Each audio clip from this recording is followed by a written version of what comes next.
குட்டீஸ், welcome to riches mythical stories.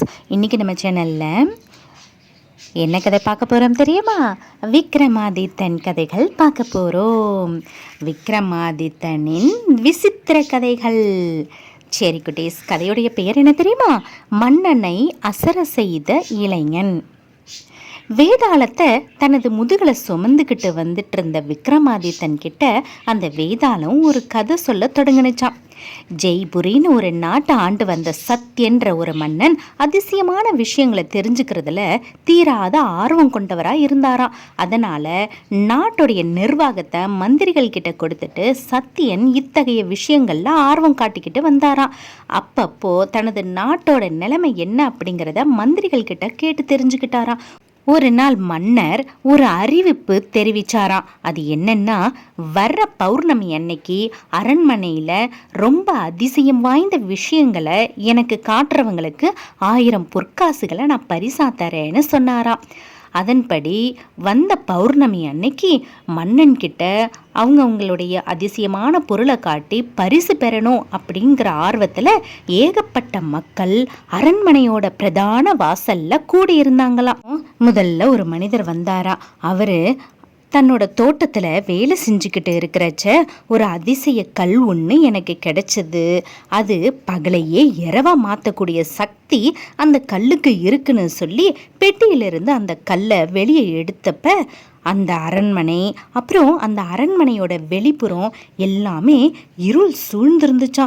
அங்கே இருந்தவங்க அப்புறம் மன்னர் எல்லாரும் ஆச்சரியமாக இருந்தாங்களாம். உடனே மன்னர் என்ன பண்ணாருன்னா, அந்த மனிதனுக்கு 1000 பொற்காசுகளை பரிசா கொடுத்துட்டாராம்.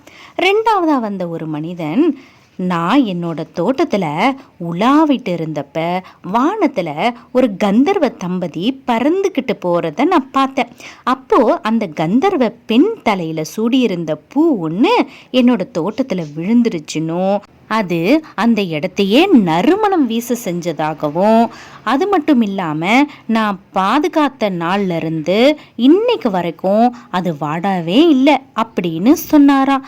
இந்த பூவை மன்னன் கிட்ட காட்டுனாரா. அப்போ வாடாமல் இருக்கிறத பார்த்துட்டு மன்னர் ரொம்ப ஆச்சரியப்பட்டாராம். அது மட்டும் இல்லை, அந்த பூவுடைய வாசனை அரண்மனை முழுசும் பரவிச்சான். உடனே அவருக்கு மன்னன் 1000 பொற்காசுகளை கொடுத்தாராம். அடுத்ததா குணசீலன் அப்படிங்கிற இளைஞன் வந்து மன்னன் முன்னாடி நின்னாரா. அவர்கிட்ட மன்னர், உன்னுடைய அதிசய பொருள் என்ன அப்படின்னு சொல்லி கேட்டப்போ, நான் இந்த அரண்மனைக்குள்ள நேர் வழியா வரல அப்படின்னும் லஞ்சவாயில் அப்படிங்கிற அதிசய வழியா வந்ததாகவும் சொன்னாரா. அப்படி ஒரு வாயில் எனக்கு தெரியாம என் அரண்மனையில் எங்கே இருக்குது அப்படின்னு கேட்டப்போ, இந்த அரண்மனை காவலர்கள் மன்னர்கிட்ட பரிசு பெற விருப்பம் உள்ளவங்க தலைக்கு 10 பொற்காசுகளை வாங்கிக்கிட்டு தான் அவங்கள உள்ளேயே அனுமதிச்சாங்க. நானும் அப்படித்தான் லஞ்சம் கொடுத்து உள்ளே வந்தேன். அப்புறம் மன்னர் நிர்வாகத்தை கவனிக்காத தைரியத்தில் மந்திரிகளும் அதிகாரிகளும் பல விஷயங்களில் ஊழல் செஞ்சதை தைரியமாக மன்னர்கிட்ட சொன்னார். இதை கேட்டதும் மன்னர் கோவத்தோட தனது மந்திரிகளை பார்த்தப்போ அவங்க எல்லாரும் வெக்கத்தால் தலை குனிஞ்சு நின்னாங்களாம். அப்போது மன்னன் சத்யன் எழுந்து நின்று சொன்னாரா, இதுதான் நான் பார்த்த மிகவும் அதிசயம் வாய்ந்த விஷயம் அப்படின்னு சொல்லி குணசீலனுக்கு தனது முத்து மாலையை அணிவிச்சு அவனை தன்னோட பிரதான அமைச்சராக ஆக்கிக்கிட்டாராம்.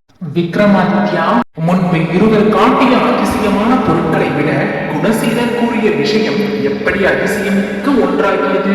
மேலும் மற்ற இருவருக்கும் 1000 பொற்காசுகளை கொடுத்த மன்னன் குணசீலனுக்கு தனது முத்துமாலையை தந்ததோடு மட்டுமில்லாமல் அவனை பிரதான அமைச்சராக்கியது சரிதானா அப்படின்னு வேதாளம் கேட்டுத்தான். அதுக்கு விக்ரமாதித்தன் சொன்னாரா, மற்ற 2 பேர் காட்டிய பொருட்கள் எல்லாம் நிச்சயமாக அதிசயமான பொருள் தான். ஆனால் அது வச்சுக்கிட்டு இருக்கிறவங்களுக்கு தான் பலன் தருமே ஒழிய நாட்டுக்கோ நாட்டு மக்களுக்கோ எந்த நன்மையையும் செய்யாது. ஆனால் குணசீலன் சொன்ன விஷயங்கள் நாட்டுக்கும் நாட்டு மக்களுக்கும் நன்மையை ஏற்படுத்தக்கூடியது.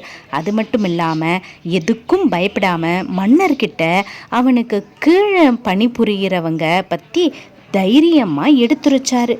அதனால் சத்தியன் குணசீலன் கூறிய விஷயத்தை ரொம்ப அதிசயமானதுன்னு சொல்லி அவனுக்கு முத்து மாலையை பரிசளித்து தன்னோட அமைச்சராக ஆக்கிக்கிட்டதில் சரியான முடிவு தான் அப்படின்னு சொல்லி பதிலளிச்சாராம்.